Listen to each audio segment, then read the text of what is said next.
Ingat, pencapaian suci itu memang mudah.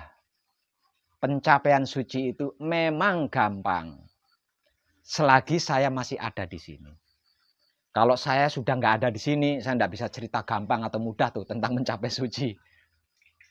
Namun untuk mempertahankan suci yang sudah berhasil dicapai ini tadi, lah ini yang tidak mudah. Kalau panjenengan pura-pura lelah, panjenengan pura-pura capek alias belum bertobat. Nah, kalau sudah seperti itu, ingat, ini hanya dapat dilakukan sekali dalam seumur hidup. Kalau ini bisa dilakukan berulang-ulang kali, ya mungkin Nabi Muhammad itu Isra Mi'rajnya berulang-ulang kali tuh.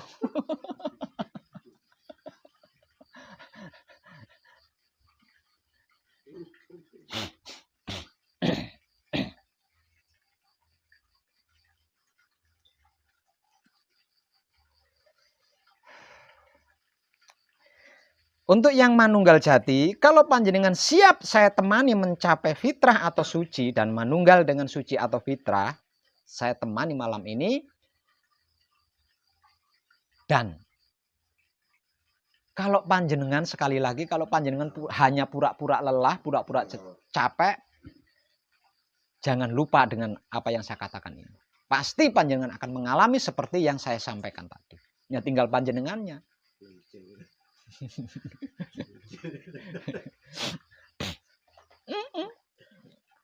Pokoknya kalau saya saksikan, saya ketahui kok jumlahnya semakin bertambah gitu ya. Yang munafik gitu. Nah, belum capek ngaku capek, belum lelah ngaku lelah, hanya ingin spiritualnya ditemani oleh saya. Itu kan orang munafik tuh. Pecundang kan?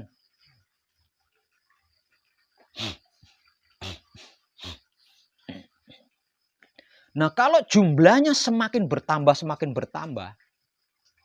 maka saya akan membuat kejutan. Di tahun 2025 nanti saya akan membuat kejutan. Dengan keadaan manunggal jati saya akan membuat kendaraan tanpa mesin, tapi bisa terbang.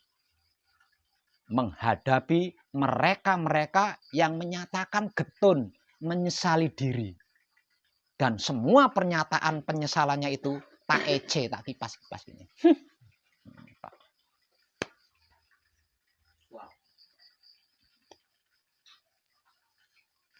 Nah, waktunya tinggal beberapa bulan lagi kan. Sampai ya kita tunggu aja tanggal mainnya gitu aja.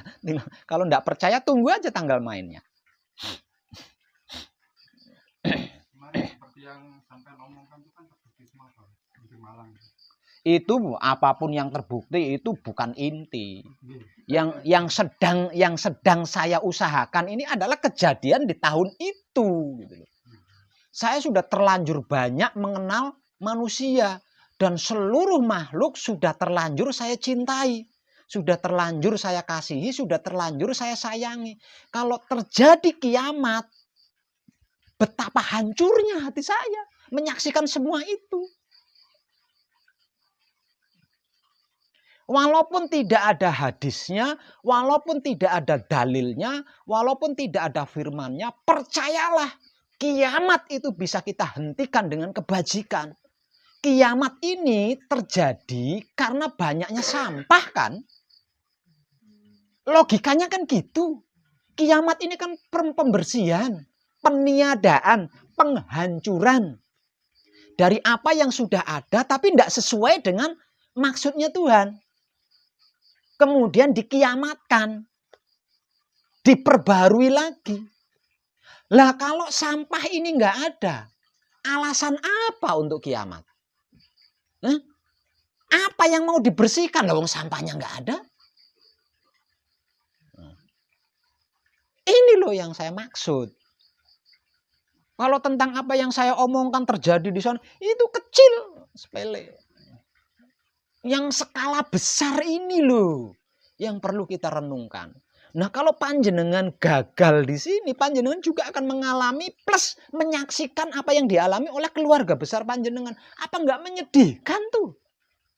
Dan itu dialami secara sadar loh. Nggak pingsan. Ketika digulung tsunami ya dalam keadaan sadar. Artinya kan merasakan sakit. Ya gelagepan, wap gitu. Nah, kalau pingsan sih enak. Nggak tahu apa-apa.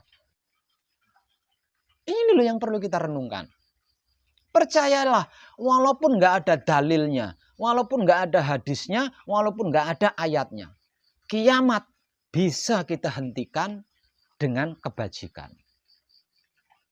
Karena apa? Karena kiamat itu diadakan sebab banyaknya sampah. Nah, kalau sampah ini nggak ada, alasan apa untuk kiamat? Nggak ada alasan untuk kiamat kalau nggak ada sampah di dunia ini.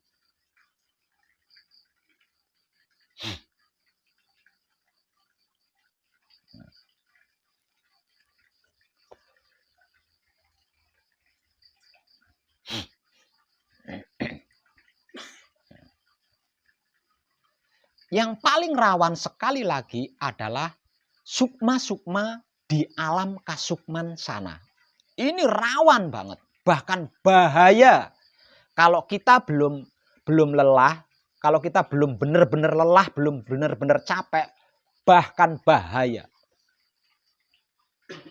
Yang paling rawan sekali lagi, yang paling bahaya adalah para sukma yang tinggal di alam kasukman sana. Tadi saya katakan, semakin cakra otak, Baitul Makmur, Kundalini, Nang, Neng,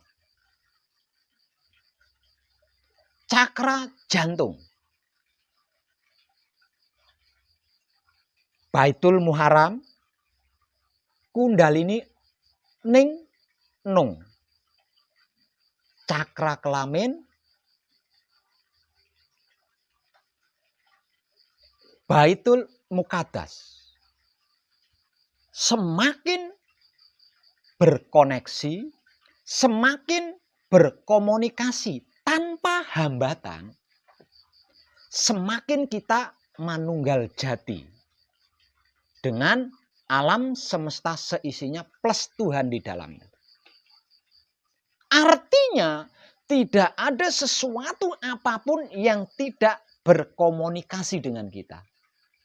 Tidak ada sesuatu apapun yang tidak terkoneksi dengan kita. Artinya sukma-sukma ini juga sama kan? Kalau kita belum benar-benar capek, kalau kita belum benar-benar lelah, ada sukma datang. Hei bro, aku seh loh. Dulu aku viral, kalau diundang sekian juta. Di sana ada sesuatu, ada satu tempat yang luar biasa dan itu cocok untukmu. Ayo aku antar. Sudah pasti kita akan mengikuti. Untuk mengikuti, kita harus merogoh kantong. Ini kantong kosong, bagaimana ngerogohnya? Harus ngerogoh kantong. Meninggalkan kepentingan, pekerjaan, keluarga. Hanya untuk mengikuti sukma. Sukma yang nggak ada apa-apanya statusnya dibanding diri kita. Sekali, 2 kali, 3 kali, lama-lama diperbudak oleh sukma. Nah, kalau sudah menjadi budaknya sukma, ya siap-siap kita akan menjadi sahabat para sukma itu di alam kasukma sana. Ini sudah, intinya sudah nggak ada lah yang belum saya sampaikan, yang belum saya informasikan tanpa tedeng aling-aling itu sudah nggak ada. Termasuk penggambaran bahwa manunggal jati untuk pertama kali itu sama halnya sebutir telur di ujung tanduk. Ini banyak ini videonya tentang ini. Artinya rawannya rawan. Lah agar supaya telur di ujung tanduk ini bisa menjadi lapangan. ndak runcing lagi, sehingga telur ini tadi ndak rawan gelimpang.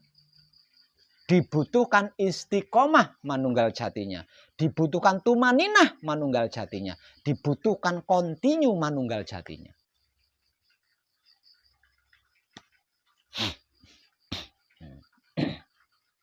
Sehari semalam, sehari semalam, secara kontinu, sehari semalam ini kontinu loh ya. Sehari semalam secara kontinu saya mendatangi gunung atas petunjuk sukma. Setelah sampai di sana melakukan patrap samadhi, apapun itu, entah manunggal jati, sowan dan lain sebagainya, hanya 10 menit. Melakukan patrap di rumah juga 10 menit. Melakukan patrap di tempat-tempat keramat 15 menit.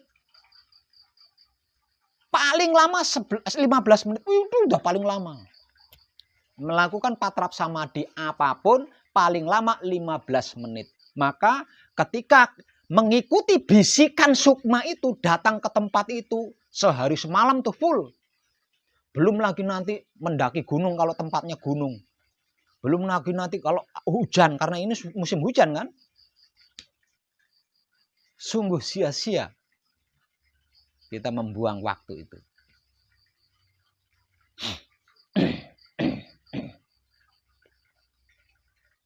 Kebajikan terbaik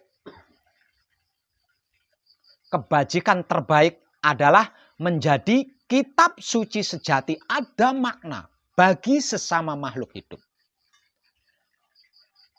Menjadi wulangre sejati bagi sesama makhluk hidup, berbudi bawa laksono bagi sesama makhluk hidup, alias mempraktekkan atau melakukan apa yang menjadi harapan Romo, kekudangannya Romo. Ini adalah kebajikan terbaik.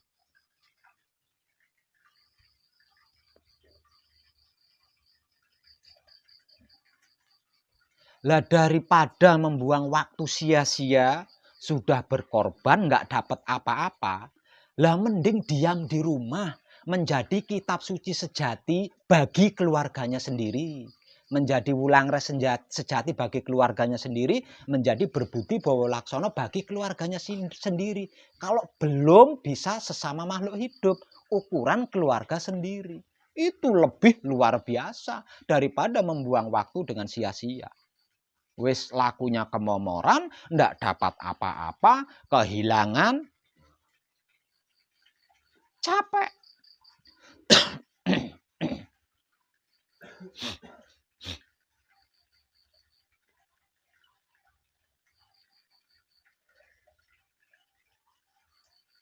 Ingin viral, banyak cara. Mau viral, ingin viral, banyak cara. Tanpa harus mengorbankan wahyu pancagaib. Tanpa harus menggadekan wahyu pancagaib, tanpa harus menjual wahyu pancagaib, tanpa harus menyisihkan wahyu pancagaib. Banyak caranya mau viral.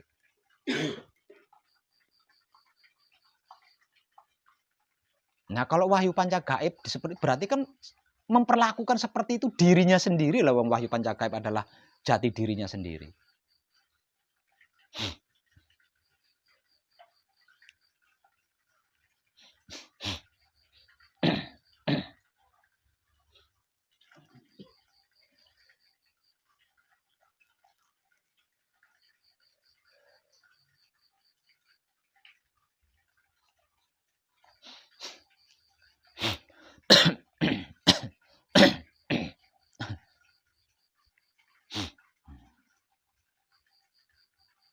Paham nggih? Semakin secara simpel, kalau panjenengan lupa bisa simak ulang nanti videonya kalau nyampe di rumah.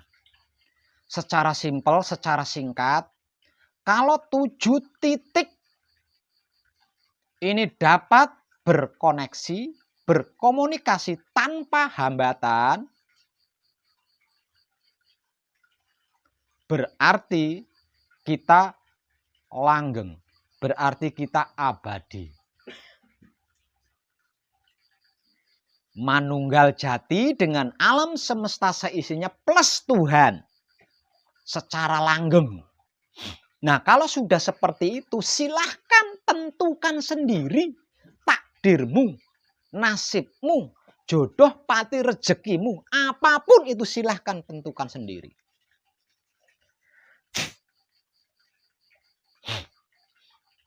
Selain dalam keadaan manunggal jati, dengan apa panjenengan bisa seperti itu? Dengan apa kita bisa seperti itu?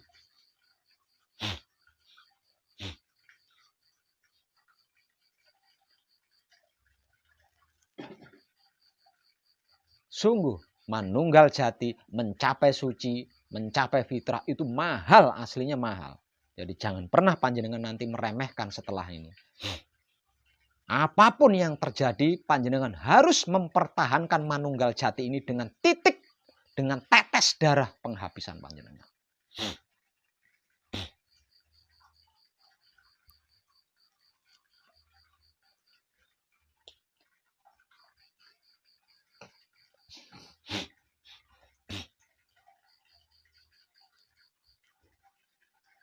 Sampai kapan Pak Web? Sampai era peradaban baru ini sampai. Nah, kalau kita sudah masuk ke era peradaban yang baru, di mana di dalamnya hanya ada orang-orang suci, wis nggak usah dipertahankan. Karena apa? Karena nggak ada godaan udah. Nah, semuanya bisa membawa dirinya masing-masing. Bisa menempatkan dirinya masing-masing. Bisa menyesuaikan dirinya masing-masing. Bisa menjaga dirinya masing-masing. Mau ngapain? Nggak perlu dijaga, nggak perlu diistiqomai, udah. Karena sudah nggak ada hambatannya, nggak ada godaannya.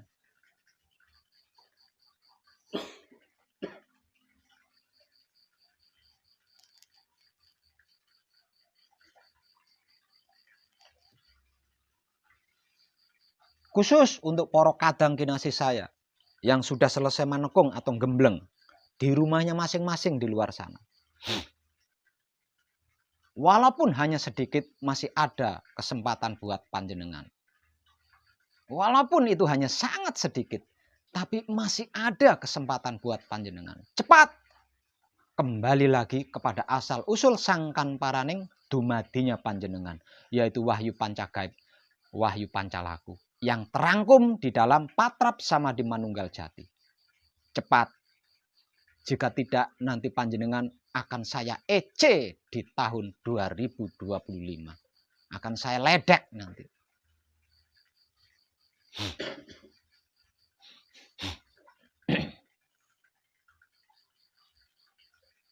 Sebelum tahun 2025 saja, apa yang saya katakan itu sudah terjadi di sana sini. Dan itu mengerikan semua. Apa masih kurang bukti-bukti itu?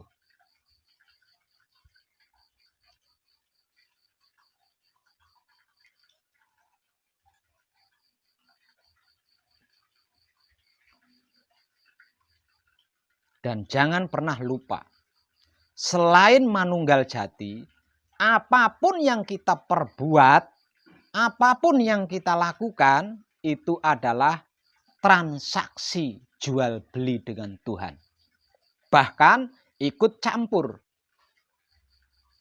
atau mengambil alih atau merebut kekuasaan Tuhan. Percayalah. Dan jangan gagal paham.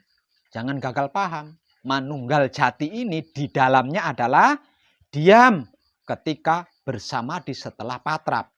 Di luar patrap samadhi menikmati rasanya kelakuannya sendiri dengan kesadaran cinta kasih sayang hidup. Itulah isinya manunggal jati.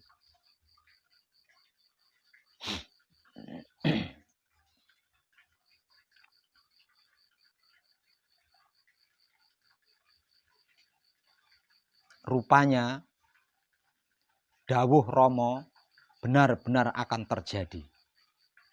Tentang bahwasanya putra kekudangannya Romo itu pilih, pilih. Saring, sinaring, saring. Benar-benar dipilih. Benar-benar disaring.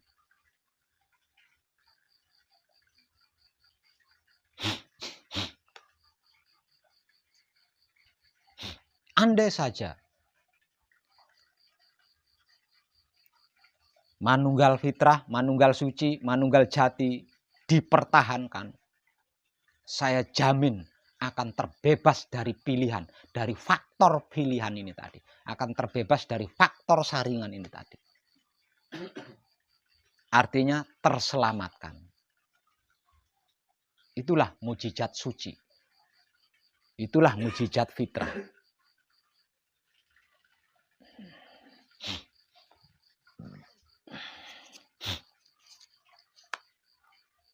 Paham nggih? Untuk panjenengan yang baru datang dari mana? Dari Banyuwangi. Mas siapa? Mas Hairul dari Banyuwangi. Tadi dikatakan mau ikut manekung, mau ikut gembleng. Boleh-boleh saja. Namun saya mau nanya, apa panjenengan sudah capek kok mau ikut gembleng?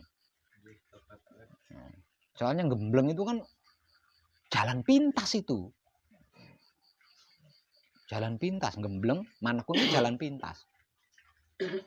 Jadi kalau seseorang sampai nekat manekung, nekat gembleng, berarti kan udah lelah tuh. Karena jalannya kan banyak. Ada jalan bertapa di gua, ada jalan tirakat, ada jalan masang sesaji di Laut Kidul, Laut Utara, ada jalan padepokan, perguruan, pondok pesantren, kampus-kampus megah. Kan banyak sekali jalannya. Kenapa milih manekung? Kenapa milih gembleng? Berarti kan udah capek tuh. Bener sama capek. Oke.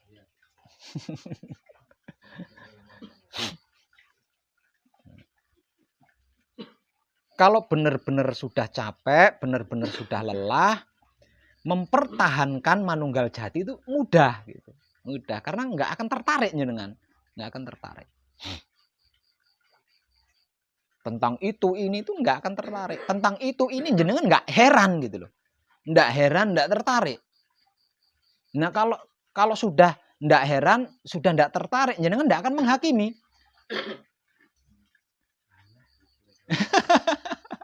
Nggak akan menilai, nggak akan menghakimi.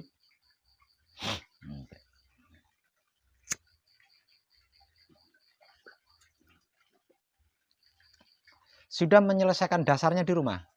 Mantap. Mulai malam ini apa istirahat dulu? Langsung mulai malam ini? Oh, lanang berarti.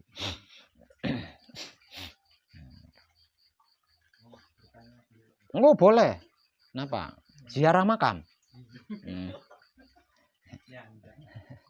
Kenapa? Sekelumit Pak Wai bilang Nabi juga melarang. Lalu kalau itu ternyata hanya ilusi dan imajinasi, bagaimana dengan kebudayaan kita yang istilah orangnya nyekar? Nyekar itu tradisi, bukan ziarah ya. Ziarah dengan tradisi itu beda. Nah, ziarah dengan tradisi itu beda. Kalau tradisi, inti tujuannya adalah bertemu sesama orang. Lalu berbagi kebahagiaan. Intinya tradisi kan di situ. Intinya. Ya tradisi, Ya podo ae tradisi karo budaya kan kakang adik to. Sampeyan iki protes saya. Nah, itu intinya seperti itu, enggak lebih. Nah, kalau ziarah ini kan mendoakan. Ziarah ini mendoakan. Nah. Begini, misalnya mau hari raya atau kan suruh bapak atau pak D sana pergi ke makamnya mbahmu, dapat berkah. Nah, lah ya. Boleh apa? Enggak bisa berkah apa nih ngono. Ya, tahu Pak Dewan. Berkah apa yang kita dapatkan dari makaman? Dari makam. Kita bertemu dengan sesama orang hidup aja belum tentu mendapat berkah. Apalagi kuburan. Jadi satu misal saya dengan panjenengan ini kakak beradik sekandung loh ya. Kakak beradik sekandung. Saya mati duluan nih. apapun hubungan tentang saya dengan sampean itu udah putus, itu udah selesai. Udah selesai tuh, udah putus. Kecuali karma. Kecuali karma. Nah, kalau leluhur panjenengan melimpahkan karma kepada panjenengan, berarti karma saya juga terlimpahkan kepada panjenengan. Selain karma nggak ada hubungan loh itu ya. Nggak ada hubungan. Nah, kalau bisa seperti itu, harusnya Nabi Muhammad itu bisa mensorgakan. Kok kita semua Pak De ini kuwi loh. Di atasnya.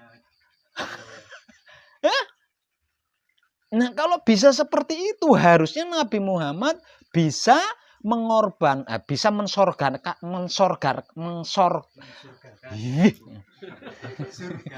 mensurgakan keluarganya yang dilaknat Tuhan.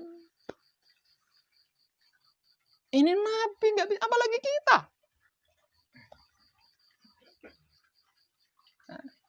Ya.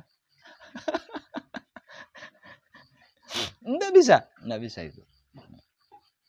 Tapi kalau tujuan untuk berspiritual, oke saja. Karena apa? Karena spiritual itu butuh suasana sakral lah. Nah, suasana sakral ini kan identik dengan makam. Nah, ini yang dibutuhkan oleh pelaku spiritual. Bukan mendoakan ahli kuburnya, bukan mendoakan yang dikubur. Apalagi sampai minta-minta sama yang dikubur itu. Nggak ada sambungnya tuh. Kalau itu kita lakukan, maka kita akan dilayani oleh sukma-sukma yang gagal sempurna. Bukan yang dikubur di situ. Nggak bisa saya bantah itu.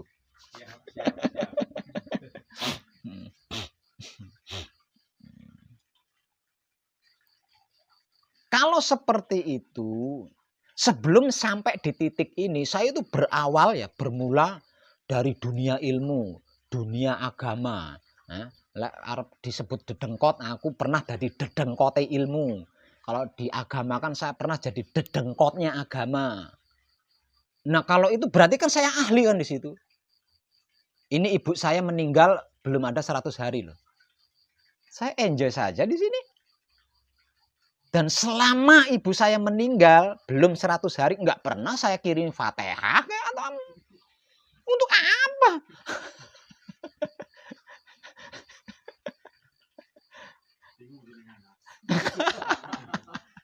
Itu yang ziarah, Mas. Tapi yang apa nyekar tadi, yang adat. Ya sama. Masih boleh dilakukan. Ya boleh, enggak, itu kan tradisi.